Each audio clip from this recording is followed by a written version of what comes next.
ഈ government mood off the voters. അപ്പോൾ ഈ മുഖ്യമന്ത്രി യോഗത്തിന് ആൾ വരുന്നത് അങ്ങനെ ആയിരിക്കും. ഏതായാലും അത്രയും പേര് കാണുന്നുണ്ട്. നമ്മളോട് ഗുഡ് മോർണിംഗ് പറഞ്ഞതിൽ തിരിച്ചു എല്ലാവർക്കും ഗുഡ് മോർണിംഗ്. ആദ്യത്തെ വാർത്തയിലേക്ക് നമുക്ക് പോകാം. സ്ഥാനാർത്ഥി ചിത്രത്തെ കുറിച്ച് തന്നെ രാവിലെ തന്നെ എല്ലാ റിപ്പോർട്ടർമാരെയും വിളിച്ചെണിപ്പിക്കുക എന്നുള്ളതാണല്ലോ നമ്മുടെ പണിയും. അതുകൊണ്ട് കാർത്തികിനെ ആദ്യം വിളിച്ചെണിപ്പിക്കാം. സ്ഥാനാർത്ഥി ചിത്രം തെളിഞ്ഞതോടെ സംസ്ഥാനത്ത് പ്രചരണം ശക്തമാക്കി മുന്നണികൾ. 957 പേരാണ് ആകെ മത്സരരംഗത്തുള്ളത്. മിക്കയിടത്തും മുന്നണി സ്ഥാനാർത്ഥികൾക്ക് അപരന്മാർ ഭീഷണിയായെത്തുന്നുണ്ട്.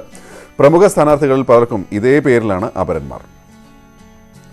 വി ആർ കാർത്തിക്കാണ് ചെയ്യുന്നത്. കാർത്തിക് കഴിഞ്ഞ ദിവസം ഉണ്ടായിരുന്ന 1061 പേരായിരുന്നു. അതിൽ 471 പേര് വഴി 946 പേര്. അപ്പോൾ സ്ഥാനാർത്ഥി ചിത്രം വ്യക്തമായി. അപരന്മാരൊന്നും കാർത്തികിനില്ല എന്നുള്ളൊരു ധൈര്യത്തിൽ കാർത്തികിന് തന്നെ തുടങ്ങാം ആദ്യം. അതെ, കാർത്തികിന് അതിൽ അപരന്മാരില്ല എന്നുള്ളത്. ഏതായാലും ചിത്രം വ്യക്തമാവുന്നു. പിന്നെ ഇനി പോരാട്ടത്തിന്റെ ദിനങ്ങളാണ്. കാർത്തിക് സോറി. പത്രിക പിൻവലിക്കാനുള്ള സമയപരിധി ഇന്നലെ വൈകിട്ടാണ് അവസാനിച്ചത്. അതോടുകൂടിയാണ് സ്ഥാനാർത്ഥി ചിത്രം ഏറെക്കുറെ വ്യക്തമായത്. വരുന്ന നിയമസഭാ തെരഞ്ഞെടുപ്പിൽ 957 സ്ഥാനാർത്ഥികളാണ് സംസ്ഥാനത്ത് ജനവിധി തേടുന്നത്. ഇതിൽ തന്നെ 7 മണ്ഡലങ്ങളിൽ 11 സ്ഥാനാർത്ഥികൾ വീതം ഉണ്ട് എന്നതാണ് ഇത്തവണത്തെ പ്രത്യേകത. ആ മണ്ഡലങ്ങളും ശ്രദ്ധേയമാണ്. ഏറ്റവും ശക്തമായ ത്രികോണ മത്സരം നടക്കുന്ന, ഒരുപക്ഷെ ഈ നിയമസഭാ തെരഞ്ഞെടുപ്പിൽ ഏറ്റവും അധികം ചർച്ച ചെയ്യപ്പെട്ട നേമമണ്ഡലത്തിൽ 11 സ്ഥാനാർത്ഥികൾ ഉണ്ട്. അതുപോലെ തന്നെയാണ് തൃത്താലയുടെയും കാര്യം. തൃത്താലയിൽ ശക്തമായ പോരാട്ടമാണ് നടക്കുന്നത്. അവിടെയും 11 സ്ഥാനാർത്ഥികളാണ് മത്സര രംഗത്തുള്ളത്. മറ്റ് 5 മണ്ഡലങ്ങളിൽ കൂടെ 11 സ്ഥാനാർത്ഥികളുണ്ട്. അതും ശ്രദ്ധേയമായ മണ്ഡലങ്ങൾ തന്നെയാണ് എന്നതാണ് പ്രത്യേകത. അതിലൊന്ന് പാലയാണ്, മറ്റൊന്ന് പാലക്കാട്ടെ മണ്ണാർക്കാടാണ്, കൊടുവള്ളി, പേരാവൂർ, കാഞ്ഞങ്ങാട് എന്നിങ്ങനെ 7 മണ്ഡലങ്ങളിൽ 11 വീതം സ്ഥാനാർത്ഥികളാണ് ഉള്ളത്. ഇവിടെ തന്നെയാണ് ഏറ്റവും കൂടുതൽ സ്ഥാനാർത്ഥികൾ മത്സര രംഗത്ത് ഉള്ളതും. മറ്റൊന്ന് ദേവികുളത്താണ് ഏറ്റവും കുറവ് സ്ഥാനാർത്ഥികൾ എന്നതും ശ്രദ്ധേയമാണ്. കഴിഞ്ഞ ദിവസം നാമനിർദ്ദേശ പത്രിക പിൻവലിക്കുന്ന അടക്കമുള്ള കാര്യങ്ങളിൽ ദേവികുളം ശ്രദ്ധേയമാവുകയും ചെയ്തിരുന്നു. ഏതായാലും 3 സ്ഥാനാർത്ഥികൾ മാത്രമാണ് ദേവികുളത്ത് മത്സരരംഗത്ത് ഉള്ളത്. ഇതിൽ ഏറ്റവും പ്രധാനം അപരന്മാർ ഇക്കുറിയും പ്രമുഖ മുന്നണികളുടെ സ്ഥാനാർത്ഥികൾക്ക് ഭീഷണിയായി സംസ്ഥാനത്ത് ഉടനീളം രംഗത്തുണ്ട് എന്നത് തന്നെയാണ്. തിരുവനന്തപുരം ജില്ലയിൽ തിരുവനന്തപുരം നിയമമണ്ഡലങ്ങളിലാണ് ഇത്തരത്തിൽ അപരന്മാർ പ്രമുഖ സ്ഥാനാർത്ഥികൾക്ക് ഭീഷണി ഉയർത്തുന്നത്. അതിൽ നേമമണ്ഡലത്തിൽ കുമ്മനം രാജശേഖരനും അതോടൊപ്പം തന്നെ കെ മുരളീധരനും അപരൻ ഉണ്ട്. ഇവരെ പിൻവലിപ്പിക്കാൻ പരമാവധി ശ്രമിച്ചിരുന്നു എങ്കിലും അവസാന നിമിഷവും അവർ പത്രിക പിൻവലിക്കാൻ തയ്യാറായില്ല. ഇതോടുകൂടിയാണ് ശക്തമായ ത്രികോണ മത്സരം നടക്കുന്ന നേമത്ത് കുമ്മനം രാജശേഖരനും അതോടൊപ്പം തന്നെ കെ മുരളീധരനും ഭീഷണി ഉയർത്തി അപരന്മാർ രംഗത്തുള്ളത്. നമുക്കറിയാം അപരന്മാരുടെ പങ്കാളിത്തം എത്രത്തോളം ശ്രദ്ധേയമാണ് എന്ന് കഴിഞ്ഞകാല തെരഞ്ഞെടുപ്പുകളിൽ വ്യക്തമായതാണ്. പ്രത്യേകിച്ച് മഞ്ചേശ്വരത്ത് 89 വോട്ടുകൾക്ക് സുരേന്ദ്രൻ പരാജയപ്പെടുമ്പോൾ അപര സ്ഥാനാർത്ഥി നേടിയത് ഏതാണ്ട് 400-ലധികം വോട്ടുകളാണ്. ഇത്തവണ പക്ഷേ സുരേന്ദ്രന് ആ ഭീഷണി ഇല്ല എന്ന് ഏറെക്കുറെ ഉറപ്പിക്കാം. കാരണം അന്ന് മത്സരിച്ച സുന്ദരയെ വളരെ ചർച്ചകൾക്കൊടുവിൽ സുന്ദര BJPയിൽ ചേരുകയും നൽകിയ പത്രിക പിൻവലിക്കുകയും ചെയ്തിട്ടുണ്ട്. അത് സുരേന്ദ്രനെ സംബന്ധിച്ചിടത്തോളം ഏറെക്കുറെ ആശ്വാസമാണ്. തിരുവനന്തപുരം ജില്ലയിൽ 2ാമത്തെ മണ്ഡലം ഏറ്റവും കൂടുതൽ അപരന്മാർ മത്സരിക്കുന്നത് തിരുവനന്തപുരം മണ്ഡലത്തിൽ തന്നെയാണ്. ഇവിടെ VS ശിവകുമാറിനും അതോടൊപ്പം തന്നെ BJP സ്ഥാനാർത്ഥി കൃഷ്ണകുമാറിനും ആന്റണി രാജുവിനും അപരന്മാരുണ്ട് എന്നതാണ് ശ്രദ്ധേയം. ഇവിടെയും ഇത്തവണ പതിവിൽ നിന്ന് വ്യത്യസ്തമായി 10 കൊല്ലത്തോളമായി VS ശിവകുമാർ MLA ആയി രംഗത്തുണ്ട്. അതുകൊണ്ട് തന്നെ ഒരു MLA വിരുദ്ധ വികാരം പ്രതീക്ഷിച്ചുകൊണ്ടാണ് LDF ശക്തമായി പ്രചരണ രംഗത്ത് ഉള്ളത്. അതുകൊണ്ട് തന്നെ ഓരോ വോട്ടും നിർണായകമാണ്. അവിടെയും 3 സ്ഥാനാർത്ഥികൾക്കും ഭീഷണി ഉയർത്തി അവന്മാർ രംഗത്തുണ്ട് എന്നത് ഇരു മുന്നണികളുടെയും BJPയുടെയും നെഞ്ചിടിപ്പ് വർദ്ധിപ്പിച്ചിട്ടുണ്ട്. ഏതായാലും മറ്റൊരു ശ്രദ്ധേയമായ മത്സരം നടക്കുന്നത് വടകരയിലാണ്.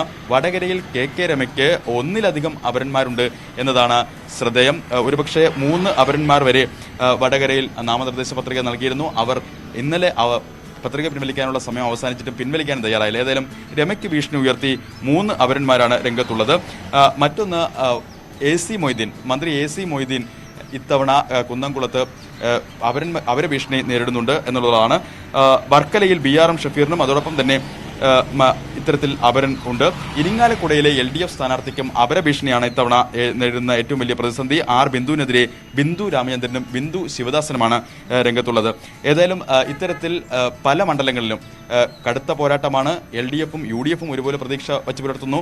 പതിവിൽ നിന്ന് വ്യത്യസ്തമായി തുടർഭരണമുണ്ടാകും എന്ന് ഏറെക്കുറെ പ്രതീതി സൃഷ്ടിക്കുന്ന ഒരു തെരഞ്ഞെടുപ്പ് കൂടിയാണ് ഇത് എന്നതുകൊണ്ട് ഓരോ മണ്ഡലത്തിൽ ഓരോ വോട്ടും നിർണായകമാകുന്ന തെരഞ്ഞെടുപ്പാണ്. ആ തെരഞ്ഞെടുപ്പിൽ ഇത്തരത്തിൽ അപരന്മാരുടെ സാന്നിധ്യം ഇരു മുന്നണികൾക്കും BJP-യുടെയും കണക്കുകൂട്ടലുകളിൽ ഇപ്പോൾ ഒരു ചെറിയ നെഞ്ചിടിപ്പെങ്കിലും വർദ്ധിപ്പിച്ചിട്ടുണ്ട്.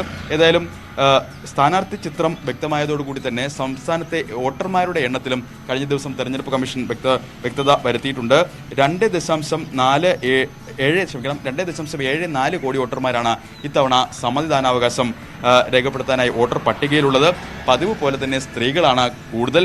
1,41,00,000 സ്ത്രീ വോട്ടർമാരാണുള്ളത്. 1,32,00,000 വനിതാ വോട്ടർമാരും. ഏതായാലും 290 ട്രാൻസ്ജെൻഡേഴ്സും സംസ്ഥാനത്ത് ഇത്തവണ വോട്ടർ പട്ടികയിലുണ്ട് എന്നതാണ് ശ്രദ്ധേയം.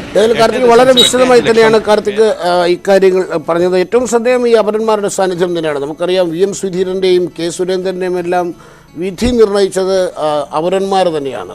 VM സുധീരൻ്റെ അപരൻ ഏതാണ്ട് 1180 വോട്ടുകൾ ആണ് അന്ന് ആലപ്പുഴ തെരഞ്ഞെടുപ്പിൽ പിടിക്കുന്നതും അദ്ദേഹത്തിന് തോൽവിയുണ്ടായതും. ഏതായാലും ഈ സമ്മർദ്ദങ്ങളെല്ലാം ഈ അപരന്മാർ ഉയർത്തുന്ന ഭീഷണികളെല്ലാം അതിജീവിക്കുന്ന തരത്തിലേക്ക് പ്രചരണം കൊണ്ടുപോകാൻ മുന്നണികൾ ശ്രമിക്കുന്നുണ്ട് എന്നാണ് മനസ്സിലാകുന്നത്. ദേശീയ നേതാക്കൾ കൂടി കൂടുതൽ ഇന്ന് കേരളത്തിലേക്ക് എത്തുന്നു എന്നുള്ളൊരു വിവരമുണ്ട്. അവർ കൂടി വരുന്നതോടെ വരും ദിവസങ്ങളിൽ പ്രചാരണ രംഗത്ത് ഉണ്ടാകാനുള്ള മാറ്റങ്ങൾ എന്തൊക്കെയാണ് കാർത്തിക്?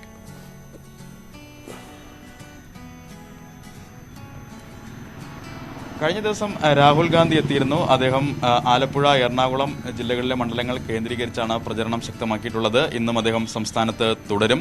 ഏതായാലും കോൺഗ്രസ് അവസാന ലാപ്പിൽ പ്രചരണം രംഗത്ത് ദേശീയ നേതാക്കളെ അടക്കം രംഗത്തിറക്കി പരമാവധി പ്രചരണം കൊഴുപ്പിക്കാനുള്ള ശ്രമങ്ങളാണ് നടക്കുന്നത്. ഏതായാലും ഈ മാസം അവസാനത്തോടുകൂടി പ്രധാനമന്ത്രി നരേന്ദ്രമോദിയും കേരളത്തിലേക്ക് എത്തുന്നുണ്ട്. അദ്ദേഹം 2 വൻ റാലികളെ അഭിസംബോധന ചെയ്യും എന്നാണ് അറിയിച്ചിട്ടുള്ളത്. തിരുവനന്തപുരത്തും തൃശ്ശൂരും പാലക്കാടുമൊക്കെയാണ് ഇപ്പോൾ പരിഗണനയിലുള്ളത്. ഏതായാലും അതിന്റെ അന്തിമ ചിത്രം വ്യക്തമാകേണ്ടതുണ്ട്. അമിത്ഷായും കേരളത്തിലേക്ക് എത്തുന്നുണ്ട്. അദ്ദേഹം 10ഓളം പൊതുസമ്മേളനങ്ങളിൽ പങ്കെടുക്കും എന്നാണ് BJP നേതൃത്വം വ്യക്തമാക്കുന്നത്. സീതാറാം യെച്ചൂരി അടക്കമുള്ള നേതാക്കളും കേരളത്തിലേക്ക് എത്തുന്നുണ്ട്. ആനി രാജ, അതോടൊപ്പം തന്നെ D രാജ അടക്കമുള്ളവരും സംസ്ഥാനത്ത് സജീവമായി പ്രചരണ രംഗത്ത് അവസാന ലാപ്പിൽ ഉണ്ടാകും.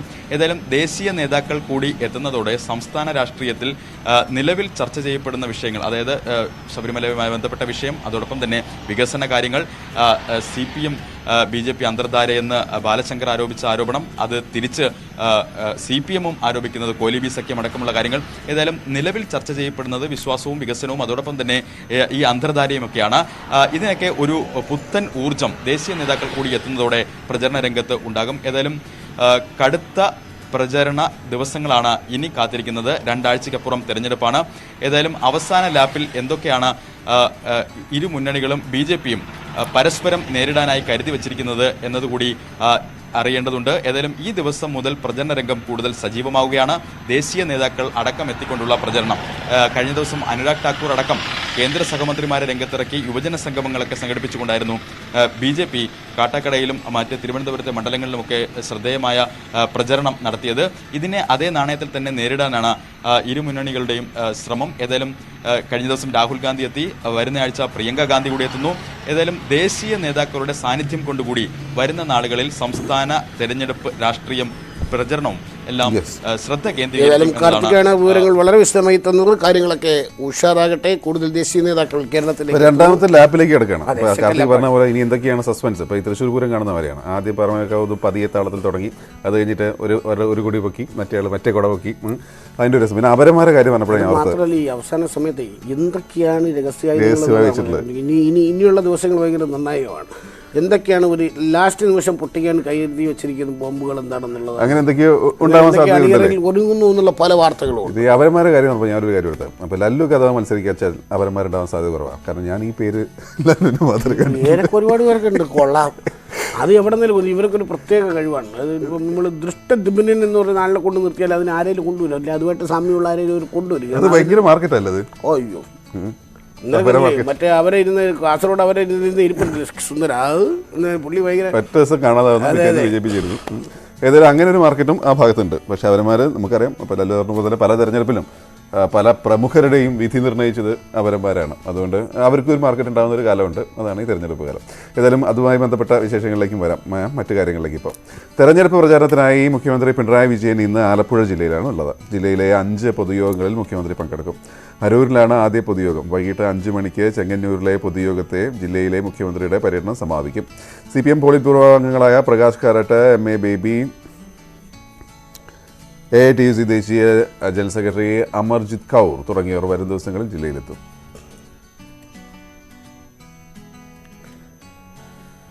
കണ്ണൂർ, കാസർഗോഡ് ജില്ലകളിലാണ് പ്രതിപക്ഷ നേതാവ് രമേശ് ചെന്നിത്തലയ്ക്ക് ഇന്ന് തെരഞ്ഞെടുപ്പ് പ്രചാരണം. കാസർഗോഡ് ജില്ലയിലെ പ്രചാരണ പരിപാടികളിൽ പങ്കെടുക്കുന്ന പ്രതിപക്ഷ നേതാവ് ഉച്ചയോടെ കണ്ണൂരിലേക്ക് തിരിക്കും. ഇരിക്കൂറിലെയും പേരാവൂരിലെയും പൊതുയോഗങ്ങളിൽ രമേശ് ചെന്നിത്തല പങ്കെടുക്കും. ഗുരുവായൂർ അടക്കമുള്ള 3 മണ്ഡലങ്ങൾ കഴിഞ്ഞ ദിവസം ഉണ്ടായിരുന്നു. ദേവികുളത്ത് തീരുമാനമായി ഒരു സ്വതന്ത്രം പിന്തുണയ്ക്കുമെന്ന് പ്രഖ്യാപിച്ചിട്ടുണ്ട്. പക്ഷേ ഈ ഗുരുവായൂരിലെയും തലശ്ശേരിയിലെയും BJP സംബന്ധിച്ച് 2 പ്രധാനപ്പെട്ട മണ്ഡലങ്ങളാണ്. ഗുരുവായൂരിലെയും തലശ്ശേരിയിലെയും പത്രികകൾ തള്ളിപ്പോയത് അക്ഷരാർത്ഥത്തിൽ അവർ ഞെട്ടിച്ചിട്ടുണ്ട്. കാരണം ഒരു തെരഞ്ഞെടുപ്പാണ്, ഇത്രയും തയ്യാറെടുപ്പുകളൊക്കെ നടത്തി ഒരു നാമനിർദ്ദേശ പത്രിക സമർപ്പിക്കേണ്ടതാണ്. അതിൽ ഉണ്ടായ ഒരു വീഴ്ചയെന്ന് പറയുന്നത് ചില്ലറ വീഴ്ച. ആ മണ്ഡലം അങ്ങനെയാണ്, ആദ്യം 9,000 പിന്നെ 12,000 അങ്ങനെ ക്രമാനുഗതമായി.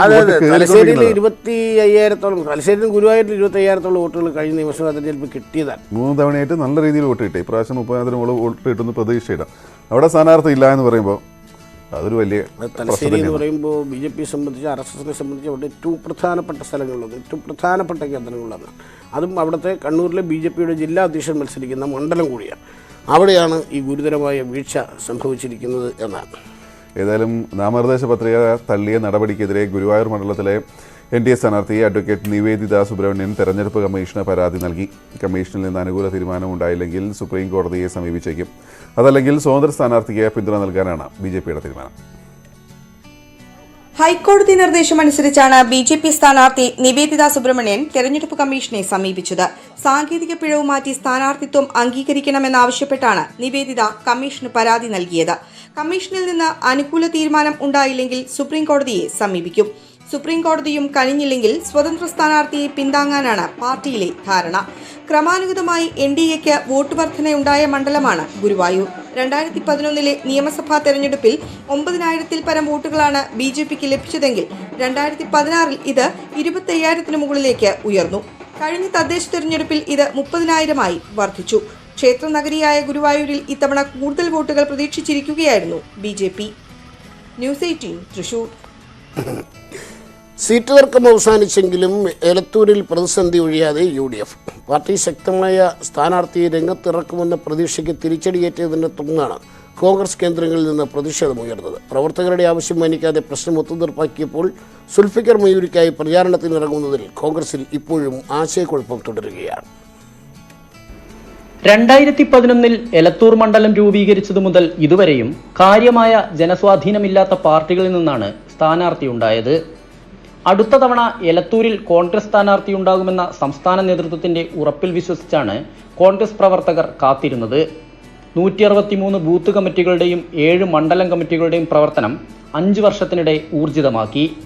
AK ശശീന്ദ്രൻ വീണ്ടും മത്സരിച്ചാൽ മികച്ച സ്ഥാനാർത്ഥി ഇറക്കി പരാജയപ്പെടുത്താമെന്ന കണക്കുകൂട്ടലും എലത്തൂരിലെ കോൺഗ്രസ് പ്രവർത്തകർക്കുണ്ടായിരുന്നു. CPMന് സ്വാധീനമുള്ള മണ്ഡലമാണെങ്കിലും ശക്തമായ പോരാട്ടത്തിന് തയ്യാറെടുത്ത് നിൽക്കുന്നതിനിടെയാണ് സീറ്റ് NCKക്ക് നൽകാൻ ധാരണയായത്. ഈ സാഹചര്യത്തിലാണ് കോൺഗ്രസ് പ്രവർത്തകർ കടുത്ത പ്രതിഷേധമുയർത്തിയത്.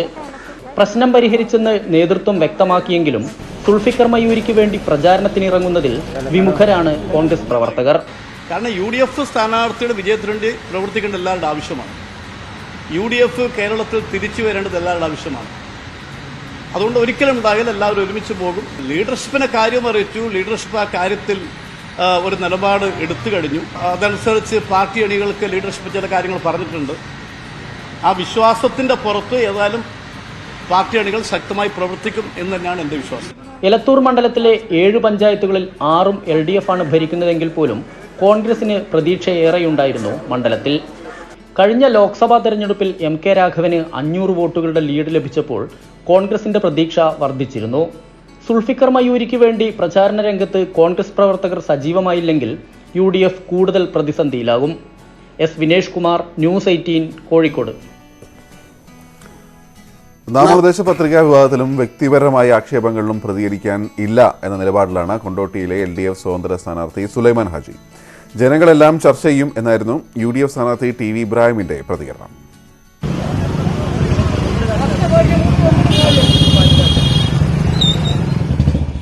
സുലൈമാൻ ഹാജിയുടെ വ്യക്തിപരമായ സ്വാധീനം മണ്ഡലത്തിൽ വോട്ടാക്കി മാറ്റാനുള്ള ശ്രമത്തിലാണ് ഇടതുപക്ഷം. കുടുംബയോഗത്തിലൂടെയാണ് പ്രചരണം ഇപ്പോൾ പുരോഗമിക്കുന്നത്. നാമനിർദ്ദേശ പത്രികയുമായി ബന്ധപ്പെട്ട് ഉയർന്നുവന്ന വിവാദങ്ങൾ ചർച്ചയാകുന്നതിൽ ഇടതുപക്ഷത്തിന് ആശങ്കയുണ്ട്. സുലൈമാൻ ഹാജിക്ക് പാകിസ്ഥാൻ സ്വദേശിയായ ഒരു ഭാര്യ കൂടിയുണ്ടെന്നും ഇക്കാര്യം നാമനിർദ്ദേശ പത്രികയിൽ വ്യക്തമാക്കിയിട്ടില്ല എന്നുമായിരുന്നു മുസ്ലിം ലീഗിന്റെ പരാതി സ്ഥാനാർത്ഥിത്വം അംഗീകരിക്കുന്നതിന് തടസ്സമായില്ല. പക്ഷേ പരാതിക്ക് ആസ്പദമായ കാര്യം തന്നെയാണ് ലീഗ് സുലൈമാൻ ഹാജിക്കെതിരെ പ്രധാന പ്രചരണ വിഷയമാക്കുന്നത്.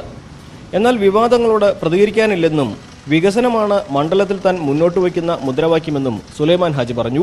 കുടുംബകാര്യത്തിൽ ഞാൻ താല്പര്യപ്പെടുന്നില്ല.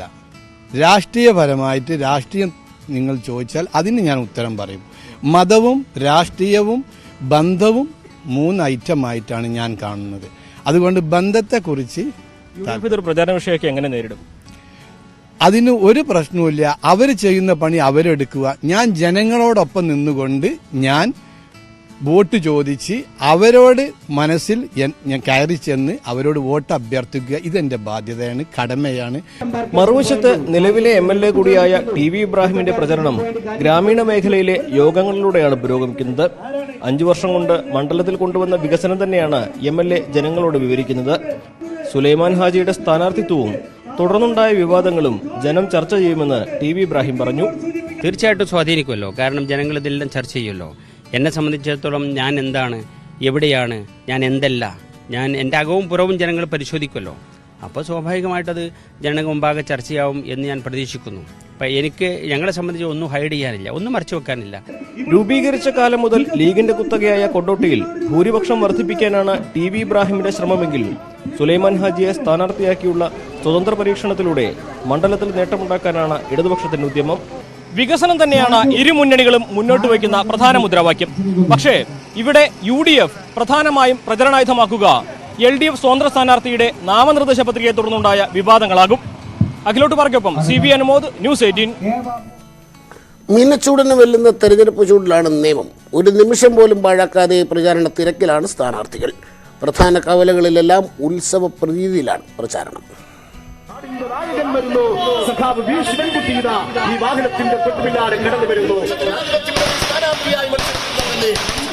മുഴുവൻ ആളുകളും ഒറ്റക്കെട്ടായി പ്രവർത്തിച്ച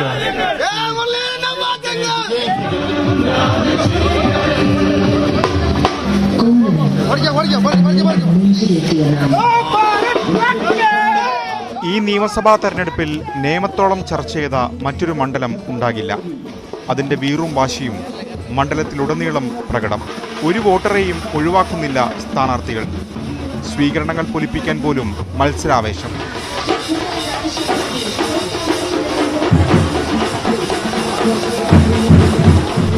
വിശ്വാസവും വികസനവും വോട്ട് കച്ചവടം തന്നെ പ്രചാരണത്തിലെ ചർച്ച. സബ്കാ സാത്ത്, സബ്കാ വികാസ്, സബ്കാ വിശ്വാസ്. ഇതാണ് നരേന്ദ്രമോദി തന്നെ മുന്നോട്ടേക്ക് വെച്ചിരിക്കുന്നത്. വിശ്വാസം ജനങ്ങളെ സംബന്ധിച്ചിടത്തോളം അവരുടെ ജീവിതത്തിന്റെ ഏറ്റവും വൈകാരികമായ ഒരു തലമാണ്. ഭൗതിക വസ്തുക്കൾ മാത്രം കൊണ്ട് ജനത്തെ ജീവിക്കാനൊക്കെ വികാരവും വിശ്വാസവും സങ്കല്പവും വളരെ പ്രധാനപ്പെട്ടതാണ്. 10-ലധികം യോഗങ്ങളിലാണ് ഒരു ദിവസം K മുരളീധരൻ പങ്കെടുക്കുന്നത്. പ്രസംഗത്തിലുടനീളം പ്രവർത്തകരെയും അനുഭാവികളെയും ഓർമ്മിപ്പിക്കുന്നത് വീടുകളിൽ നിന്ന് വീടുകളിലേക്ക് എത്തണമെന്നും അലസത പാടില്ലെന്നും. പോസ്റ്റർ കീറുന്നതിൽ പോലും CPM-ഉം BJP-യും ഒറ്റക്കെട്ടാണെന്ന് K മുരളീധരൻ. നമുക്കിത് കഴിയുമ്പോൾ നമുക്ക് എല്ലാവർക്കും സന്തോഷിക്കത്തക്ക സ്ഥാനാർത്ഥികൾ LDF-ന്റെ സ്ഥാനാർത്ഥിയാണെങ്കിലും BJP-യുടെ സ്ഥാനാർത്ഥിയാണെങ്കിലും അവർ തമ്മിൽ ഒരു അഭിപ്രായ വ്യത്യാസവും ഇല്ല. അവരൊക്കെ ടാർഗറ്റ് ചെയ്തിട്ടുള്ള UDF-നെയാണ്. എന്തിനധികം വന്ന് പോസ്റ്റർ കീറുന്ന കാര്യത്തിലും രണ്ടുപേരും ഒരുമിച്ചാണ്. അവരുടെ പോസ്റ്റർ അങ്ങോട്ടും ഇങ്ങോട്ടും കീറുന്നില്ല, എൻ്റെ പോസ്റ്ററാണ് മുഴുവൻ കീറുന്നത്. അതൊന്നും സാരമില്ല. അതൊക്കെ തുറന്നു കാണിച്ചുകൊണ്ട് തന്നെയാണ് ഞങ്ങൾ മുന്നോട്ട് പോകുന്നത്. ഇതൊക്കെ ഞങ്ങൾ പ്രതീക്ഷിച്ചതാണ്. പരമാവധി പ്രവർത്തകരെ ഇറക്കി പ്രചാരണം കൊഴിപ്പിക്കുകയാണ് V ശിവൻകുട്ടി. ഒരിടവഴിയും ഒഴിവാക്കാതെയാണ് വാഹന പര്യടനം.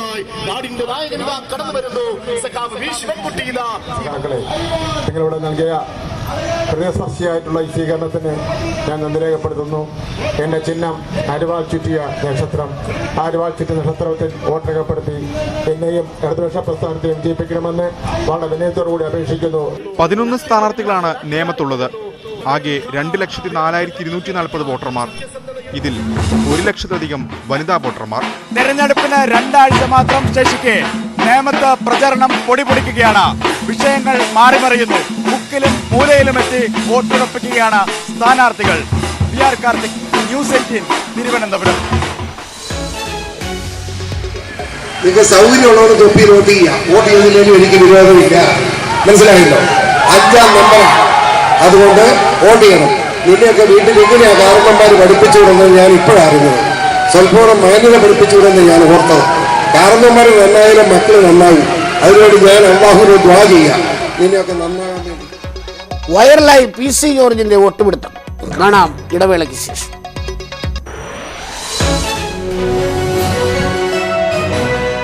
സുപ്രീം കോടതിയുടെ നിർണായക വിധി ഇന്ന് വരികയാണ്. ലോക്ക്ഡൌൺ കാലത്തും ബാങ്ക് വായ്പ തിരിച്ചടവുകൾക്ക് സാവകാശം അനുവദിച്ച് കേന്ദ്ര സർക്കാർ തീരുമാനമെടുത്തിട്ടും മൊറട്ടോറിയം പ്രഖ്യാപിച്ചതിൽ ആശയക്കുഴപ്പവും ഇതുമായി ബന്ധപ്പെട്ട പരാതിയിലാണ് സുപ്രീം കോടതി ഇന്ന് വിധി പറയുന്നത്. ഇന്ന് പലിശ പൂർണ്ണമായി ഒഴിവാക്കിയാൽ അത്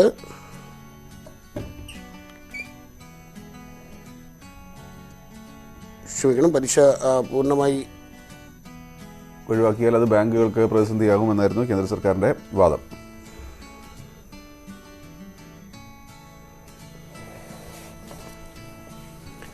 ശനിയാഴ്ച ആദ്യഘട്ട വോട്ടെടുപ്പ് നടക്കാനിരിക്കെ കേന്ദ്ര തെരഞ്ഞെടുപ്പ് കമ്മീഷൻ ഉദ്യോഗസ്ഥർ ഇന്ന് ബംഗാൾ സന്ദർശിക്കും. മുഖ്യ തെരഞ്ഞെടുപ്പ് കമ്മീഷണർ സുനിൽ അറോറ ഉൾപ്പെടെയുള്ള ഉദ്യോഗസ്ഥരാണ് ബംഗാൾ സന്ദർശിക്കുക.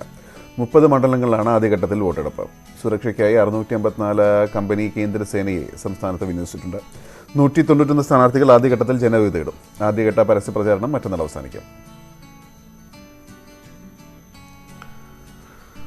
ഐഫോൺ വിവാദത്തിൽ CPM BB അംഗം കോടിയേരി ബാലകൃഷ്ണന്റെ ഭാര്യ വിനോദിനി ബാലകൃഷ്ണനെ കസ്റ്റംസ് ഇന്ന് ചോദ്യം ചെയ്യില്ല. ചോദ്യം ചെയ്യൽ മാറ്റിവെച്ചെന്ന് കസ്റ്റംസ് അറിയിച്ചു. മാറ്റിവെക്കാനുള്ള കാരണം വ്യക്തമല്ല.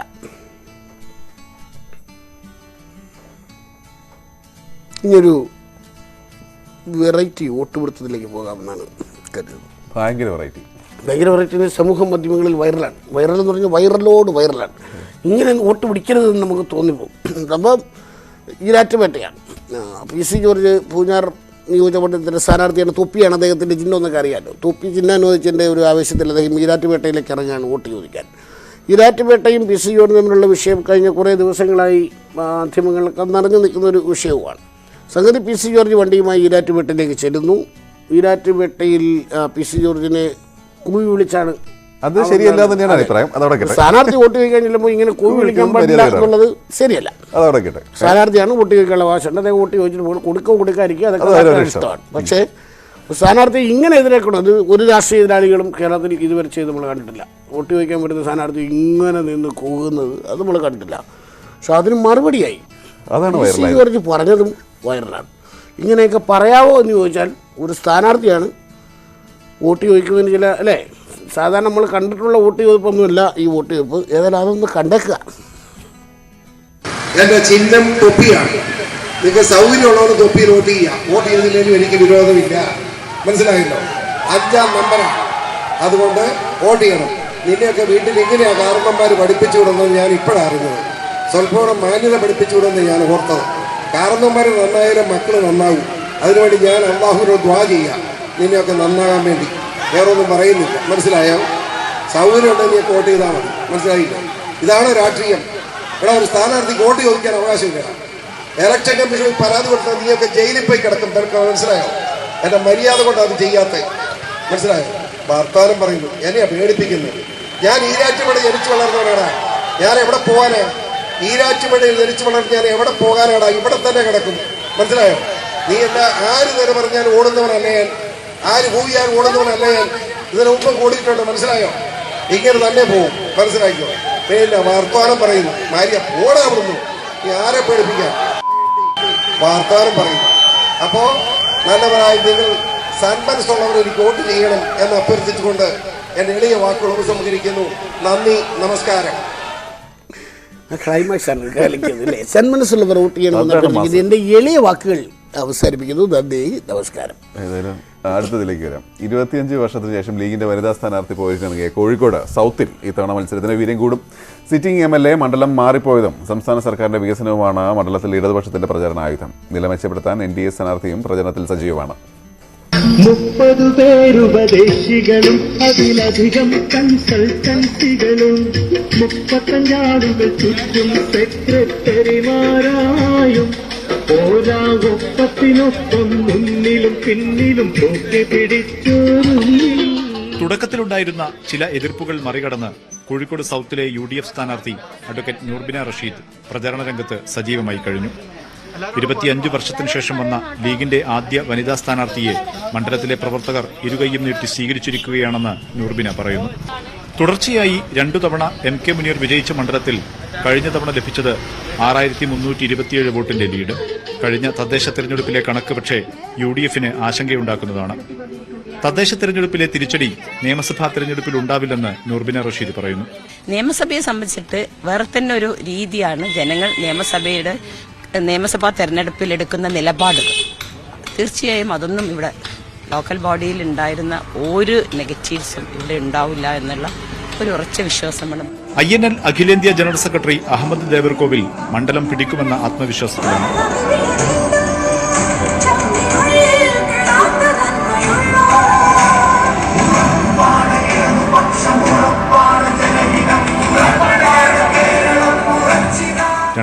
ിൽ മണ്ഡലത്തിൽ INL വിജയിച്ചതാണ്. സംസ്ഥാന സർക്കാരിന്റെ നേട്ടങ്ങൾക്കൊപ്പം സിറ്റിംഗ് MLA MK മുനീറിന്റെ മണ്ഡലമാറ്റവും LDF പ്രചരണായുധമാക്കുകയാണ്. 2 തവണ UDF ജയിച്ച മണ്ഡലമാണെങ്കിൽ സ്വാഭാവികമായും മൂന്നാമത് മത്സരിക്കാൻ ആ സ്ഥാനാർത്ഥി ഇവിടെ വരേണ്ടതായിരുന്നു. അങ്ങനെ വരാനില്ലാത്ത സാഹചര്യത്തിൽ അദ്ദേഹം സുരക്ഷിത മണ്ഡലം തേടിപ്പോയി എന്ന് പറഞ്ഞാൽ അർത്ഥം ഇവിടെ എന്തോ ഒരു കുറവ് അദ്ദേഹത്തിന് വന്നിട്ടുണ്ട് എന്നല്ലേ. കഴിഞ്ഞ തവണ BDJS സ്ഥാനാർത്ഥി മത്സരിച്ച മണ്ഡലത്തിൽ NDAക്ക് ലഭിച്ചത് 19,000-ഓളം വോട്ടുകളാണ്. ഇത്തവണ മികച്ച മുന്നേറ്റമുണ്ടാക്കുമെന്ന് BJP സ്ഥാനാർത്ഥി നവ്യ ഹരിദാസ് അവകാശപ്പെടുന്നു. പ്രതീക്ഷിച്ചൊരു മുന്നേറ്റം കഴിഞ്ഞ തവണ ഉണ്ടായിരുന്നു. അതിനേക്കാൾ കൂടുതലാണ് നമ്മൾ ബൂത്ത് ലെവലിൽ തുടങ്ങി പ്രവർത്തനങ്ങൾ വളരെ ശക്തമായിട്ട് തന്നെയാണ് ഇത്തവണ ഇലക്ഷനെ നേരിടുന്നത്. എല്ലാവരും ഇത്തവണ BJPക്ക് വോട്ട് ചെയ്യാം. കടലിരമ്പുന്ന കോഴിക്കോട് സൌത്തിൽ വനിതാ സ്ഥാനാർത്ഥി പരീക്ഷണം ഇത്തവണ മുസ്ലിം ലീഗിനെ തുണയ്ക്കുമോ? സിറ്റിംഗ് MLA MK മുനീർ മണ്ഡലം വിട്ടൊഴിഞ്ഞതും തദ്ദേശ തെരഞ്ഞെടുപ്പിലെ വോട്ട് കണക്കും ഇടതുപക്ഷത്തിന് തുണയാകുമോ? കോഴിക്കോട് സൌത്തിലെ ഇത്തവണത്തെ പോരാട്ടത്തിന് നിരവധി രാഷ്ട്രീയ മാനങ്ങളുണ്ട്. കോഴിക്കോട് നിന്നും മുഹമ്മദ് ഷഹീദ്, ന്യൂസ് 18. ഇന്ദിരയേക്കാൾ വലിയ ആന്റണി. ഇന്ദിര കോൺഗ്രസിനേക്കാൾ വലിയ പാർട്ടിയായി ആന്റണി കോൺഗ്രസ്. 1980-ലെ തെരഞ്ഞെടുപ്പിൽ ആന്റണി കോൺഗ്രസിന് 21 സീറ്റ്. കെ കരുണാകരൻ നയിച്ച ഇന്ദിര കോൺഗ്രസിന് 17 സീറ്റ് മാത്രം. ഇന്ദിര കോൺഗ്രസിൽ തെന്നല ബാലകൃഷ്ണപിള്ള, CM സ്റ്റീഫൻ, MM ജേക്കബ് എന്നിവർ. ആന്റണിക്കൊപ്പം ഉമ്മൻചാണ്ടിയും ആര്യാടൻ മുഹമ്മദും വയലാർ രവിയും. ഇനി നമ്മൾ തുടക്കത്തിൽ പറഞ്ഞ സ്റ്റോറി തോരെടുത്തുകാരുടെ ഒരു ബുദ്ധിമുട്ട്. ചിഹ്നതർക്കത്തിൽ പ്രതിസന്ധിയിലായ കേരള കോൺഗ്രസ് ജോസഫ് വിഭാഗം സ്ഥാനാർത്ഥികൾക്ക് ഒരു ചിഹ്നം ലഭിച്ചത് വലിയ ആശ്വാസമാണ്. രാജ്യത്ത് കർഷക സമരം കത്തി നിൽക്കുന്ന സാഹചര്യത്തിൽ ട്രാക്ടർ ഓടിക്കുന്ന കർഷകൻ തന്നെ ചിഹ്നമായി ലഭിച്ചത് നേട്ടമായി PJ ജോസഫ് കരുതുന്നു. മാസങ്ങൾ നീണ്ട തർക്കത്തിനൊടുവിലാണ് 2 ചിഹ്നം ജോസ് വിഭാഗത്തിന് മാത്രമായി സുപ്രീം കോടതിയും തെരഞ്ഞെടുപ്പ് കമ്മീഷനും അനുവദിച്ചത്. ഇതേ തുടർന്ന് വലിയ പ്രതിസന്ധിയിലായിരുന്നു ജോസഫ് ഗ്രൂപ്പ്. PC തോമസിനൊപ്പം എത്തിച്ച് ലയനം നടത്തിയാണ് PJ ജോസഫ് താൽക്കാലിക ആശ്വാസം നേടിയത്. ഇതിനുശേഷവും എല്ലാവർക്കും ഒരേ ചിഹ്നം തന്നെ ലഭിക്കുമോ എന്ന തർക്കമുണ്ടായിരുന്നു. വിവിധയിടങ്ങളിൽ ട്രാക്ടർ ഓടിക്കുന്ന കർഷകനായി സ്വതന്ത്ര സ്ഥാനാർത്ഥികൾ അപേക്ഷ നൽകിയിരുന്നു. ഇതിനെല്ലാം ഒടുവിലാണ് സംസ്ഥാനത്തെ 10 മണ്ഡലങ്ങളിലും ഒരേ ചിഹ്നം തെരഞ്ഞെടുപ്പ് കമ്മീഷൻ അനുവദിച്ചത്. തീർച്ചയായിട്ടും കർഷകന്റെ ചിഹ്നമാണ്. പ്രത്യേകിച്ചും ഇത്തവണത്തെ ഡൽഹിയിലെ കർഷക സമരത്തിന്റെ പശ്ചാത്തലത്തിൽ അതിന് പ്രസക്തി വർദ്ധിച്ചിട്ടുണ്ട്. ജോസഫ് വിഭാഗത്തിന് പുറമെ NCK സ്ഥാനാർത്ഥിയായി പാലയിൽ മത്സരിക്കുന്ന മാണി C കാപ്പനും ട്രാക്ടർ ഓടിക്കുന്ന കർഷകനാണ് ചിഹ്നം. ഫുട്ബോൾ ആയിരുന്നു കാപ്പൻ ആവശ്യപ്പെട്ടിരുന്നത്. ഏലത്തൂരിൽ മത്സരിക്കുന്ന സുൽഫിക്കർ മയൂരിക്ക് ഫുട്ബോൾ തന്നെ ലഭിച്ചു. എന്നാൽ പാലയിൽ ഫുട്ബോളിനായി മറ്റൊരു സ്വതന്ത്ര സ്ഥാനാർത്ഥി നീക്കം നടത്തിയതോടെ നറുക്കെടുപ്പിലൂടെ കാപ്പനിത് നഷ്ടമാകുകയായിരുന്നു. ഏതായാലും കോട്ടയം ജില്ലയിൽ ജോസഫ് ഗ്രൂപ്പിന് പുറമെ UDFിൽ നിന്ന് തന്നെയുള്ള മാണി C കാപ്പനും ട്രാക്ടർ ഓടിക്കുന്ന കർഷകൻ ലഭിച്ചത് നേട്ടമാണെന്ന് മുന്നണിയിൽ വിലയിരുത്തലുണ്ട്. കർഷക പാർട്ടി എന്ന നിലയിൽ കർഷക സമരം കത്തിനിൽക്കുന്ന സാഹചര്യത്തിൽ ട്രാക്ടർ ഓടിക്കുന്ന കർഷകൻ വിജയസൂചകമാകുമെന്ന പ്രതീക്ഷയിലാണ് ജോസഫ് ഗ്രൂപ്പ്. ന്യൂസ് 18 കോട്ടയം. ജോസഫിന്റെ സംഘത്തിന് പ്രതീക്ഷിക്കാം അല്ലേ? അവർക്ക് ട്രാക്ടർ ഓടിക്കുന്ന കർഷക സമരം എന്നൊക്കെ പറഞ്ഞ് ആനന്ദിക്കാം. പക്ഷേ ഇത് വരയ്ക്കണമല്ലോ. ഇത് വരയ്ക്കാൻ പോണ ഒരു പാടാണ് നമ്മളിത് കാണാൻ പോണത്. ചിഹ്നം ട്രാക്ടർ ഓടിക്കുന്ന കർഷകൻ തന്നെ, പക്ഷെ അത് വരയ്ക്കാൻ അത്ര എളുപ്പമല്ല എന്നാണ് ചുവരെഴുത്തുകാർ പറയുന്നത്. കഴിഞ്ഞ തവണത്തേതുപോലെ എളുപ്പത്തിൽ വരയ്ക്കാവുന്ന 2 ലെവൽ വരുന്ന കുഴപ്പമില്ല, ഇത് ഒരു രക്ഷയില്ല എന്നാണ് അവരുടെ അഭിപ്രായം. ജോസഫ് വിഭാഗത്തിന് ചിഹ്നം ലഭിക്കുവാൻ വൈകിയപ്പോൾ പാർട്ടി പ്രവർത്തകരെ പോലെ അസ്വസ്ഥരായ മറ്റൊരു കൂട്ടരായിരുന്നു ചുമരെഴുത്തുകാർ. ചിഹ്നം ലഭിച്ചപ്പോഴാകട്ടെ സ്ഥിരം ലഭിക്കുന്ന ചിഹ്നങ്ങളിൽ നിന്നും വളരെ വ്യത്യസ്തവും. ഇത്തവണത്തെ ചിഹ്നമായ ട്രാക്ടർ ഓടിക്കുന്ന കർഷകനെ വരച്ച് ഒപ്പിക്കണമെങ്കിൽ അല്പം പാടുപെടും. വർഷങ്ങളായി ചുമരെഴുത്ത് നടത്തുന്നവർക്കും ഈ ചിഹ്നം വരയ്ക്കുക എന്നത് ശ്രമകരം. ഇത് ഈ ചിഹ്നം വരയ്ക്കാൻ ഇച്ചിരി ടഫാണ്. മറ്റുള്ള ചിഹ്നം വരയ്ക്കുന്ന പോലെ നമുക്ക് സ്പീഡിൽ ഇത് ചെയ്യാൻ ഇച്ചിരി ബുദ്ധിമുട്ടുണ്ട്. ഒരു 3-4 ചിഹ്നത്തിൽ കൂടുതൽ വരയ്ക്കത്തില്ല. 2 പേര് ഇതിൽ നടക്കുകയല്ല വര. സാറ് നിന്ന സമയത്ത് സൈക്കിൾ ഉണ്ടായിരുന്ന സമയത്ത് വരച്ചിട്ടുണ്ട്, കൈപ്പത്തി വരച്ചിട്ടുണ്ട്. ഇത് ഞാൻ ആദ്യമായിട്ട് വരയ്ക്കുന്നതാണ്. നിമിഷങ്ങൾ മാത്രമാണ് ആളുകൾ ചുമരെഴുത്ത് ശ്രദ്ധിക്കുക. ഇതിനുള്ളിൽ ചിഹ്നം മനസ്സിൽ കയറണം. ഇതാണ് ചുമരെഴുത്തുകാരുടെ പ്രധാന വെല്ലുവിളി. പ്രധാന പാർട്ടികളുടെ ചിഹ്നങ്ങൾ വരയ്ക്കുവാൻ പ്രാവീണ്യം നേടിയ ചുമരെഴുത്തുകാർ ധാരാളമുണ്ട്. കൈപ്പത്തി, അരിവാൾ ചുറ്റിക, താമര, രണ്ടില എന്നിവ വർഷങ്ങളായി വരക്കുന്നതിനാൽ പെട്ടെന്ന് വരച്ചു തീർക്കാനാകും. എന്നാൽ ചെറിയ പ്രതലത്തിൽ ട്രാക്ടർ ഓടിക്കുന്ന കർഷകനെ പോലെയുള്ള ചിഹ്നങ്ങൾ പൂർണ്ണതയോടെ അവതരിപ്പിക്കുക ശ്രമകരമാണ്. എന്നാലും സ്ഥാനാർത്ഥിയെ വിജയിപ്പിക്കാനുള്ള പരിശ്രമത്തിലാണ് ചുമരെഴുത്തുകാരും. ന്യൂസ് 18 തൊടുപുഴ. ഓരോരോ വെല്ലുവിളികളെ ഏതായാലും ആ ചിഹ്നം വരച്ച് കമ്മീഷന് ഇത്രയും പാടുള്ള ചിഹ്നം വരയ്ക്കാൻ പറ്റുന്നില്ല. പ്രതീകാത്മകമല്ലേ വേറെന്തെങ്കിലും അല്ലേ? പക്ഷെ വരച്ച് വന്നു കഴിഞ്ഞപ്പോൾ രസമുണ്ട്. പക്ഷെ വരയ്ക്കാനുള്ള പാടാണ്. ഒരു ദിവസം 2 വരയ്ക്കാൻ പറ്റില്ലെന്ന് പറയുന്നത്. ഏതായാലും അത്തരം കാഴ്ചകളും വാർത്തകളും കൂടിയുണ്ട്. നമുക്ക് മറ്റൊരു ലൈവിലേക്കും കൂടി കിടക്കാം. കോൺഗ്രസ് BJP അന്തർധാര ഇരവിപുരത്തും ഉണ്ടെന്ന് M. നൌഷാദ്. ഭക്ഷ്യക്കിറ്റിന്റെ കഥ പറഞ്ഞ് LDF വോട്ടർമാരെ അപമാനിക്കുകയാണെന്ന് ബാബു ദിവാകരൻ. ഇരു മുന്നണികളിലായി നിൽക്കുന്ന 2 വിപ്ലവ പാർട്ടികളുടെ പോരാണ് ഇരവിപുരത്ത്. ഇരവിപുരത്തെ LDF സ്ഥാനാർത്ഥി M. നൌഷാദ് പ്രചരണത്തിന്റെ തിരക്കിലാണ്. സിറ്റിംഗ് MLA കൂടിയാണ് അദ്ദേഹം. എങ്ങനെ പോകുന്നു പ്രചരണത്തിന്റെ ദിവസങ്ങൾ? പ്രചരണം നന്നായി പോവുകയാണ്. ഞങ്ങളുടെ മണ്ഡലം, മേഖല, ബൂത്ത് കൺവെൻഷനുകൾ പൂർത്തിയായി കഴിഞ്ഞു. ഇപ്പോൾ പ്രവർത്തകരെല്ലാം തന്നെ സ്ക്വാഡ് പ്രവർത്തനത്തിലാണ്. ഓരോ വോട്ടർമാരെയും നേരിട്ട് കണ്ട് വർത്തമാനം പറയുന്ന തിരക്കിലാണ് ഞങ്ങളുടെ പ്രവർത്തകർ ഈ മണ്ഡലം ആകെ തന്നെ. ആഴക്കടൽ മത്സ്യബന്ധന വിവാദം ഉൾപ്പെടെ പ്രതിപക്ഷ നേതാവ് കൊല്ലത്ത് വന്ന് പറഞ്ഞ സംഗതികളാണ്. നിരവധിയായ മറ്റ് ആരോപണങ്ങളും പ്രതിപക്ഷം ഉന്നയിക്കുന്നുണ്ട്. അങ്ങ് ടെലിവിഷൻ ചർച്ചകളിലൊക്കെ വരുന്ന ആളുകൂടി ആയതുകൊണ്ട് ചോദിക്കുകയാണ്, ഏതെങ്കിലും തരത്തിൽ ഈ തെരഞ്ഞെടുപ്പിനെ അത് സ്വാധീനിക്കാൻ സാധ്യതയുണ്ടോ? ഇല്ല, തികച്ചും നുണകളാണല്ലോ അത്. പ്രതിപക്ഷ നേതാവ് ഇങ്ങനെ രാവിലെയും വൈകിട്ടും ഓരോ കഥകൾ ഇങ്ങനെ പറഞ്ഞുകൊണ്ടേയിരിക്കും. അതിന് ഈ ജനങ്ങളുടെ ഇടയിൽ ഇപ്പോൾ ഒരു വിശ്വാസ്യതയും അതിനെ സംബന്ധിച്ചില്ല. ഇപ്പോൾ ഇവിടെ എതിർ സ്ഥാനാർത്ഥി, പ്രധാനപ്പെട്ട എതിരാളി മുൻ മന്ത്രി കൂടിയാണ്. എങ്ങനെയാണ് എതിരാളിയെ കാണുന്നത്? അല്ല, ഇത് 2 വ്യക്തികൾ തമ്മിലുള്ള പോരാട്ടമൊന്നുമല്ല. ഇത് 2 നയങ്ങൾ, 2 നിലപാടുകൾ തമ്മിലുള്ള പോരാട്ടമാണ്. ഈ പ്രതിസന്ധികളെ അതിജീവിക്കുന്നതിന് കേരളത്തിലെ ജനങ്ങൾക്ക് നേതൃത്വം നൽകിയ ഗവൺമെൻറ്റാണിത്. ഈ ഗവൺമെൻറ്റിൻ്റെ തുടർ ഭരണമാണ് ജനങ്ങൾ ആഗ്രഹിക്കുന്നത്. ഇരവിപുരത്തെ UDF സ്ഥാനാർത്ഥി ബാബു ദിവാകരൻ പ്രചരണത്തിന്റെ തിരക്കിലാണ്. എങ്ങനെയുണ്ട് പ്രചരണ പ്രവർത്തനങ്ങൾ? വളരെ ഉഷാറായി നടക്കുന്നു. വളരെ ഉഷാറായിട്ട് പ്രവർത്തകരെല്ലാം വളരെ ആവേശത്തിലാണ്. ജനങ്ങളോട് എന്താണ് പ്രധാനമായും പറയുന്നത് തെരഞ്ഞെടുപ്പ് വിഷയമായി? ഒറ്റ കാര്യമേ ഉള്ളൂ, ഈ കഴിഞ്ഞ 5 വർഷമായി കേരളത്തിലെ ജനങ്ങൾക്ക് ഭാരമായി മാറിയ ഈ ദുർഭരണം അവസാനിക്കണം. അതോടൊപ്പം തന്നെ എതിരാളിയെ എങ്ങനെയാണ് വിലയിരുത്തുന്നത്? നൗഷാദാണ്. എതിരാളിയെ ഞാൻ ഒരു സ്ഥാനാർത്ഥി എന്ന നിലയിൽ എതിർ സ്ഥാനാർത്ഥിയെക്കുറിച്ച് ഒരു അപവാദവും പറയാൻ ഞാനില്ല. പക്ഷേ ഇത് ഈ ഇരവിപുരത്തെ ജനങ്ങൾക്ക് ഈ MLA കുറിച്ച് നല്ലതുപോലെ അറിയാം എന്ന് മാത്രമേ ഞാൻ പറയൂ. ഇരവിപുരത്തെ UDF സ്ഥാനാർത്ഥി ഉറച്ച വിജയപ്രതീക്ഷയിലാണ്. ഷിജു ചവറയ്ക്കൊപ്പം VV വിനോദ്, ന്യൂസ് 18 കൊല്ലം. അകത്തളത്തിൽ പുലരിപ്പു പോൽ കുഞ്ചു പിറന്നു വളർന്നു ഹൃദയം. അമേരിക്കയിലെ കോളറാഡോയിൽ സൂപ്പർ മാർക്കറ്റിൽ വെടിവെപ്പ്. നിരവധി പേർ കൊല്ലപ്പെട്ടതായി US മാധ്യമങ്ങൾ റിപ്പോർട്ട് ചെയ്യുന്നു. കൊല്ലപ്പെട്ടവരിൽ ഒരു പോലീസ് ഓഫീസറും ഉൾപ്പെടുന്നു. ഗ്രീഷ്മയാണ് ചേരുന്നത്. ഗ്രീഷ്മ, എന്തൊക്കെയാണ് ഇപ്പോൾ അവിടെ നിന്ന് വരുന്ന വിവരങ്ങൾ? ഗോപി, അമേരിക്കൻ സമയം ഉച്ചയ്ക്ക് 2 മണിയോടുകൂടിയാണ് സൂപ്പർ മാർക്കറ്റിൽ വെടിവെപ്പുണ്ടായത്. അക്രമി വെടിവെച്ചതിനെ തുടർന്ന് നിരവധി പേർ കൊല്ലപ്പെട്ടിട്ടുണ്ട്. 6 പേരാണ് എന്നാണ് അനൌദ്യോഗികമായി പുറത്തു വരുന്ന കണക്കുകൾ. എന്നാൽ ഇക്കാര്യത്തിൽ സ്ഥിരീകരണമില്ല. നിരവധി പേർ കൊല്ലപ്പെട്ടു എന്നാണ് ഇപ്പോൾ പോലീസ് പുറത്തുവിടുന്ന വിവരം. എന്നാൽ അക്രമത്തിന്റെ കാരണം എന്താണെന്നോ അക്രമി എവിടുത്തുകാരനാണെന്നോ തുടങ്ങിയ ഒരു വിശദാംശങ്ങളും പുറത്തു വന്നിട്ടില്ല. ഗുരുതരമായി പരിക്കേറ്റ ഒരാൾ ഇപ്പോൾ പോലീസ് കസ്റ്റഡിയിലുണ്ട്. ഇയാളെ ആശുപത്രിയിൽ പ്രവേശിപ്പിച്ചിട്ടുണ്ട്. ഇയാളായിരിക്കാം അക്രമത്തിന് പിന്നിലെന്നാണ് പോലീസ് ഇപ്പോൾ സംശയിക്കുന്നത്. എന്നാൽ ഇതിലൊരു വ്യക്തതയില്ല. നിരവധി പേർ കൊല്ലപ്പെട്ടിട്ടുണ്ട്. സൂപ്പർ മാർക്കറ്റിന് പിന്നിലൂടെ കുറെ പേരെയെങ്കിലും രക്ഷപ്പെടുത്താനായത് വലിയൊരു ദുരന്തം ഒഴിവാക്കിയിട്ടുണ്ട് എന്നും പോലീസ് പറയുന്നുണ്ട്. ഒരു ദൃക്സാക്ഷി എടുത്ത വീഡിയോയിലൂടെയാണ് ഇക്കാര്യം പുറത്തു വന്നത്. വെടിവെപ്പ് തുടങ്ങിയ ഉടൻ തന്നെ പോലീസ് എത്തിയെങ്കിലും 6 പേരിലധികം കൊല്ലപ്പെട്ടിട്ടുണ്ട് എന്നുള്ളൊരു അനൌദ്യോഗിക കണക്കുകൾ ഇപ്പോൾ പുറത്തു വരുന്നുണ്ട്. ഈ അക്രമി എന്ന് കരുതപ്പെടുന്ന ആളാണ് പോലീസ് കസ്റ്റഡിയിലെന്നും സൂചനയുണ്ട്. എന്നാൽ ഇക്കാര്യത്തിൽ ഒരു വ്യക്തതയില്ല. ഉച്ചയോടുകൂടിയാണ് അക്രമം ഉണ്ടായത്. സൂപ്പർ മാർക്കറ്റിന് സമീപമുള്ള വാക്സിൻ കേന്ദ്രം ലക്ഷ്യമാക്കിയാണോ അക്രമി എത്തിയത് എന്ന കാര്യത്തിലും ഇപ്പോൾ ഒരു പോലീസിനൊരു സംശയമുണ്ട്. ഇക്കാര്യത്തിൽ വ്യക്തത വരുത്തേണ്ടതുണ്ട്. ഏതായാലും 6 പേർ കൊല്ലപ്പെട്ടു എന്നുള്ളതാണ് അനൌദ്യോഗികമായി പുറത്തുവരുന്ന കണക്കുകൾ.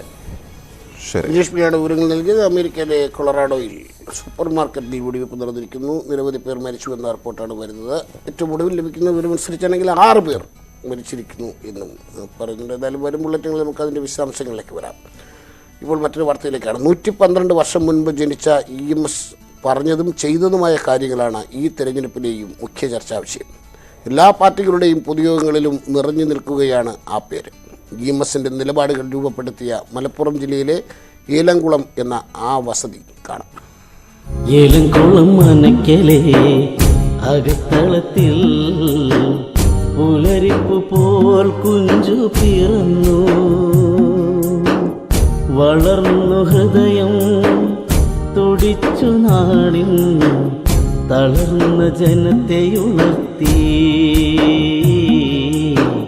തളർന്ന ജനത്തെയുണർത്തി.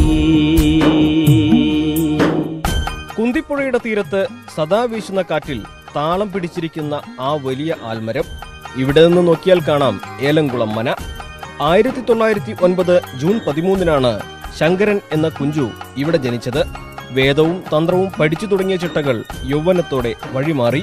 വള്ളുവനാട് യോഗക്ഷേമ സഭയുടെ അധ്യക്ഷനായി നമ്പൂതിരി സമുദായത്തെ തിരുത്താൻ തുടങ്ങിയ സാമൂഹിക ജീവിതം, പിന്നീട് കോൺഗ്രസിൽ നിന്നും കമ്മ്യൂണിസത്തിലേക്ക് മാറിയ രാഷ്ട്രീയ ചിന്തകൾ, ആഢ്യത്വത്തിന്റെ ഓലക്കുട ഒഴിവാക്കി യാഥാർത്ഥ്യത്തിന്റെ ജീവിതത്തിന്റെ വെയിലിലേക്ക് EMS നടന്നിറങ്ങിയത് ഈ മനക്കയിൽ നിന്നാണ്. പിന്നീട് പലപ്പോഴും EMS ഇവിടെ വന്നിട്ടുണ്ട്. അതെല്ലാം ഒരു സന്ദർശകനായിട്ടാണ്. മനവിട്ടിറങ്ങിയ EMS ചവിട്ടി നടന്നത് പോരാട്ടത്തിന്റെ കനൽ വഴികളിലൂടെയാണ്. ഇപ്പോൾ ഏലംകുളത്തുള്ള EMSന്റെ വല്യച്ഛന്റെ മകൻ ബ്രഹ്മദത്തൻ നമ്പൂതിരിപ്പാട് ഓർമ്മകൾ പറയുന്നു. 1996 അവസാനം വന്നിട്ടുണ്ടാവുക. ഏട്ടൻ്റെ വളരെയിരിക്കാനാണ് വന്നിട്ടുള്ള ചോറൂണ്. പിന്നെ വന്നത് അച്ഛൻ വയ്യാണ്ട് കിടക്കുമ്പോൾ, പിന്നെ മരിച്ച ശേഷം. അന്ന് പിന്നെ വണ്ടി വരുമൊന്നുമില്ലേ. അപ്പോൾ ആ തോട്ടുപാലം ഉണ്ടല്ലോ, ആ തോട്ടുപാലത്തിൻ്റെ അതുവരെ വണ്ടി വന്നോക്കുള്ളൂ മുഖ്യമന്ത്രിയായിരിക്കുമ്പോഴേ. അപ്പോൾ അവിടുന്ന് പിന്നെ കമ്പികളൊക്കെ ആയിട്ട് പോകും പാടത്തു കൂടെ. എന്നിട്ട് അവിടുന്ന് കമ്പികളൊക്കെ ആയിട്ട് വന്നിട്ട് സമയം 2 മണിയാണ് രാത്രി. അങ്ങനെയൊക്കെ അന്ന് ഉണ്ടായിട്ടുണ്ട്. അത് 967. കുറച്ചേരൊക്കെ ഉണ്ടാവും. മനയിലെ പുതിയ തലമുറയ്ക്കും EMS ദീപ്തമായ ഓർമ്മയാണ്. ഒറ്റവട്ടേ കണ്ടിട്ടുള്ളൂ. അന്ന് എനിക്കൊരു 5 വയസ്സൊട്ടാണ്. 98 തന്നെ. ഒരു 5 വയസ്സ് ടൈമിലാണ്. ചെറിയൊരു ഓർമ്മ ഉണ്ട്, അത്ര തന്നെ ഉള്ളൂ. പിന്നെ വായിച്ചും കണ്ടും വീഡിയോസൊക്കെ കണ്ടും അറിഞ്ഞും ഇങ്ങനെ അത്രയുള്ള അറിവ് തന്നെ ഉള്ളൂ. ഒരു വട്ടം കാണാൻ പറ്റി. ഞാൻ എൻ്റെ ഇല്ലത്തേക്കാണ് പോകുന്നത്. ഞാൻ അവിടെ പോലീസിൻ്റെ ആവശ്യമില്ല, അങ്ങനെയാണ് വന്നത്.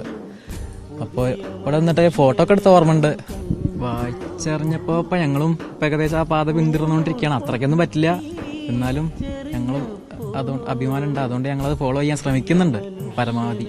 മനയും അതിനോട് ചേർന്നുള്ള പത്തായപ്പുരയുമെല്ലാം ഇന്നും അതുപോലെയുണ്ട്. സമീപത്ത് തന്നെ മുഖ്യമന്ത്രി പിണറായി വിജയൻ ഉദ്ഘാടനം ചെയ്ത EMS സ്മാരകം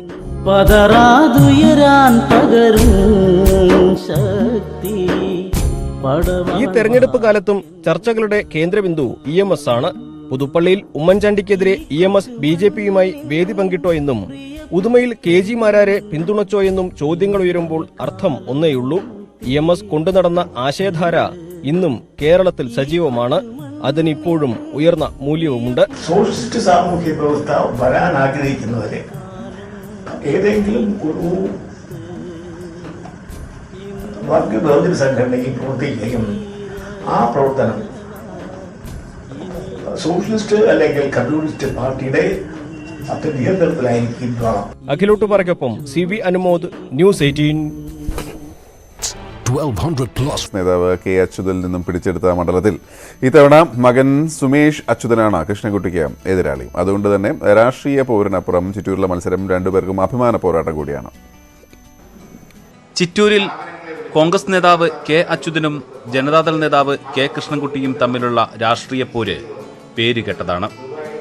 ഇവർ തമ്മിൽ 5 തവണ ഏറ്റുമുട്ടിയപ്പോൾ 4 തവണയും അച്യുതനായിരുന്നു ജയം. എന്നാൽ കഴിഞ്ഞ തവണ കെ കൃഷ്ണൻകുട്ടി 7285 വോട്ടിന് ജയിച്ചു, മന്ത്രിയായി. ഇത്തവണ അച്യുതന്റെ മകൻ സുമേഷ് അച്യുതനാണ് എതിർ സ്ഥാനാർത്ഥി. അതുകൊണ്ട് തന്നെ രാഷ്ട്രീയ പോരിനപ്പുറം ചിറ്റൂരിലെ മത്സരത്തിൽ ഒരു മധുരപ്രതികാരത്തിനുള്ള അവസരം കൂടി ഒളിഞ്ഞുകിടപ്പുണ്ട്. എന്നാൽ ചിറ്റൂരിൽ ഇത്തവണ വിജയം ഉറപ്പെന്ന് കെ കൃഷ്ണൻകുട്ടി പറയുന്നു. ഇതല്ലേ തുടർഭരണം എന്നുള്ള ഒരു സത്യമല്ലേ? ആരെടുത്ത് ഞങ്ങളുടെ അടുത്ത് ചോദിക്കണ്ട, നിങ്ങൾ ഇവരുടെ അടുത്ത് ചോദിക്കും. തുടർഭരണം വേണ്ടേ? ഞങ്ങളുടെ അടുത്ത് ചോദിച്ചാൽ ഞങ്ങൾ ഒരു ഇലക്ഷന് വേണ്ടി പറയണമെന്ന് വിളിച്ചത്. നിങ്ങൾ ഇവരുടെ അടുത്ത് ചോദിക്കും തുടർഭരണം വേണ്ടോ വേണ്ടതെന്ന്. ഈ അമ്മമാർ പറയില്ലേ തുടർഭരണം വേണമെന്ന് പറയും. അല്ലാണ്ട് അതൊരു ഒരു ഒരു വ്യക്തിയെ കണ്ടിട്ടല്ല. ഈ തുടർഭരണം ഉണ്ട്, അത് അവരുടെ ജീവിതത്തിനെ ബാധിക്കും എന്നുള്ളതുകൊണ്ടാണ് അവരിത് വേണം പറയുന്നത്. സുമേഷ് അച്യുതന് രാഷ്ട്രീയ പോരാട്ടം എന്നതിനപ്പുറം അച്ഛനെ തോൽപ്പിച്ച കൃഷ്ണൻകുട്ടിയെ പരാജയപ്പെടുത്തുക എന്ന ലക്ഷ്യം കൂടിയുണ്ട്. അച്ഛനെ സ്നേഹിച്ച നാട്ടുകാർ തന്നെ പിന്തുണയ്ക്കുമെന്നാണ് സുമേഷിന്റെ വിശ്വാസം. ചിറ്റൂരിൽ നമ്മൾ 20 വർഷം ചിറ്റൂരിലെ UDFന്റെ ജനപ്രതിനിധി നയിച്ച വലിയ വികസന പ്രവർത്തനങ്ങളുണ്ട്. ഇനി ചിറ്റൂരിന് ആവശ്യമുള്ള കാര്യങ്ങളും മുൻനിർത്തിയാണ് നമ്മൾ തെരഞ്ഞെടുപ്പ് പ്രചരണത്തിന് ഇറങ്ങിയത്. പാലക്കാട് നഗരസഭാ കൗൺസിലർ വി നടേശനാണ് NDA സ്ഥാനാർത്ഥി. ഇത്തവണ ഏറെ പ്രതീക്ഷയിലാണ് NDA. എല്ലാ ഭാഗത്തുനിന്നും justice for all, appeasement four none. നമ്മൾ എല്ലാവരോടും തുല്യനീതി, ആരോടുമില്ല പ്രധാനം. വിജയമെന്നും നമ്മുടേതാ, മുന്നിലേറാം നിർഭയം എന്നാണ് പറയുന്നത്. നിർഭയത്തോടു കൂടി മുന്നോട്ട് പോകുന്ന സമയത്ത് എനിക്ക് ആ കാണുന്ന ആ ഒരു ഇത്, ഇന്നവരെ ഏട്ടന്മാർക്ക് മാത്രമേ വോട്ട് ചെയ്തിട്ടുള്ളൂ. ഇപ്രാവശ്യം അനിയന് വോട്ട് ചെയ്യാൻ വേണ്ടിയിട്ട് എല്ലാവരും തയ്യാറായി എന്നുള്ളത് വളരെയധികം അഭിമാനകരമാണ്. കഴിഞ്ഞ ലോക്സഭാ തെരഞ്ഞെടുപ്പിൽ UDFനും തദ്ദേശ തെരഞ്ഞെടുപ്പിൽ LDFനുമാണ് മണ്ഡലത്തിൽ ഭൂരിപക്ഷം ലഭിച്ചത്. അതുകൊണ്ട് തന്നെ ചിറ്റൂരിലെ പോരാട്ടത്തിന് ആവേശമേറുകയാണ്. ന്യൂസ് 18 പാലക്കാട്. മുസ്ലിം ലീഗ് നേതാക്കളായ PK കുഞ്ഞാലിക്കുട്ടിക്കും പാറക്കൽ അബ്ദുള്ള MLAക്കുമെതിരെ വഞ്ചന ആരോപണം ഉയർത്തി ലീഗ് മുൻ നേതാവ്, അറബിക് മുൻഷി അസോസിയേഷൻ സംസ്ഥാന പ്രസിഡന്റും മഞ്ചേശ്വരം ലീഗ് മുൻ ജനറൽ സെക്രട്ടറിയുമായിരുന്ന കണ്ണൂർ അബ്ദുള്ളയാണ് ആരോപണവുമായി രംഗത്തെത്തിയത്. പാറക്കൽ അബ്ദുള്ളയുടെ സഹോദരന്റെ മക്കളായ വടകര കുന്നുമക്കര തൊടിയിൽ ഹൗസിൽ സിറാജ്, മാഹി അഴിയൂരിലെ ഫസൽ റഹ്മാൻ എന്നിവർ അബ്ദുള്ളയുടെ മകൻ മുഹമ്മദ് ഇർഷാദിൽ നിന്ന് 1,18,00,000 രൂപ തട്ടിയെടുത്ത സംഭവത്തിലാണ് കുഞ്ഞാലിക്കുട്ടിക്കെതിരെ ആരോപണമുയരുന്നത്. വിഷയത്തിൽ ഇടപെട്ട് പണം വാങ്ങിത്തരാമെന്ന് ഉറപ്പു നൽകി വഞ്ചിക്കുകയായിരുന്നുവെന്ന് കണ്ണൂർ അബ്ദുള്ള ആരോപിച്ചു. 2012 ഖത്തറിൽ ഒരു ബിസിനസ് സ്ഥാപനത്തിന്റെ പേരിലായിരുന്നു തട്ടിപ്പ്.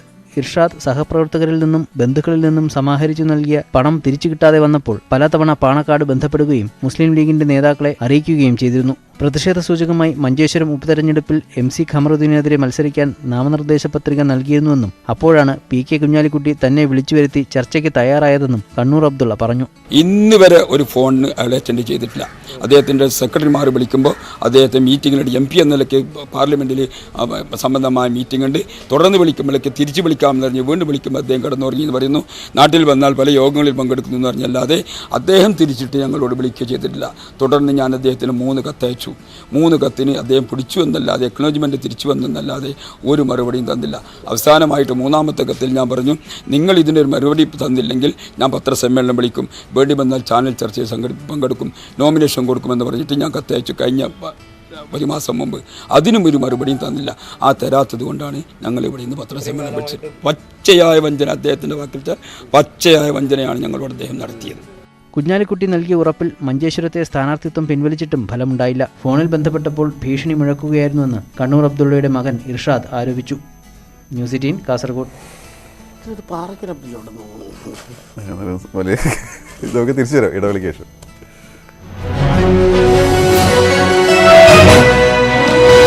ഈ